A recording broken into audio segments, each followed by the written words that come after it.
Hello and welcome to the KB6. My name is Glenn. Today we're going to do an upper body only bodybuilding workout with either 1 or 2 kettlebells. Let's go. If you only have 1 kettlebell and it's not particularly heavy, I want you to think about playing with time under tension. Slow reps on the way up, pause and slow reps on the way out, whether that's pull or push. Try not to overwhelm the weight with speed if you are limited with the weight that you can choose because of a small kettlebell collection. I'm going to be using 2 kettlebells today. We're going to start this off with our first superset, pull and push. Check it out. If you've got the luxury of 2 kettlebells, you're going to be doing this as a double kettlebell exercise, doing 12 on each side. If you've only got 1 kettlebell, you'll do a single arm row for 12 on each side. If you don't have something particularly heavy, go slow. If you do have something heavy, work on speed and peak contraction. Second exercise, it's going to be a chest press. If you have a bench press. The key to this one, because we're limited in range if you're on the floor, is that you're going to be touching the weights for a split second in the center. 12 reps on that peak contraction.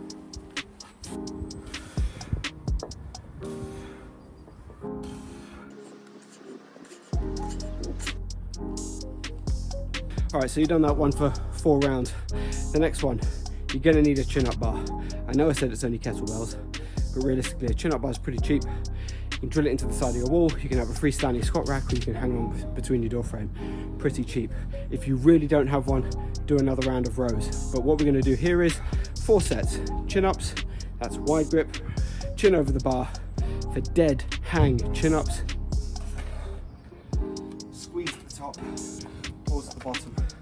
Kill the momentum, make the muscle work harder. Back onto the floor, but we're bridge pressing, which is going to mimic your decline bench press in the gym. 12 reps, elbows, triceps onto the floor each time. 4 sets. I'm going to keep this relatively simple in this workout. That's 2 supersets done, 2 back exercises, 2 chest exercises, put back to back, classic push-pull. Now we're going to do the same for our arms. We're going to do a standing curl with the kettlebell and a lying triceps skull crusher. Ugh, can't speak. The key here is to do between 8 and 12 reps as strict as you can with a 1-minute rest period to accumulate metabolic fatigue. 4 sets. I find when you're doing curls like this with a kettlebell, if you push your thumb on the top of the handle, it makes more of the stress go into your biceps rather than your grip.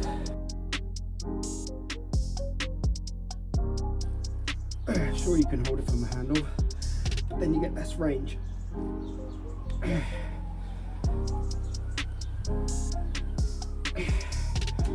Make sure when you're doing your skull crushers that you keep your elbows behind your shoulders so you keep your triceps loaded even when they're at the peak extension rather than here, because when they're at peak extension here there's no real tension on your tricep.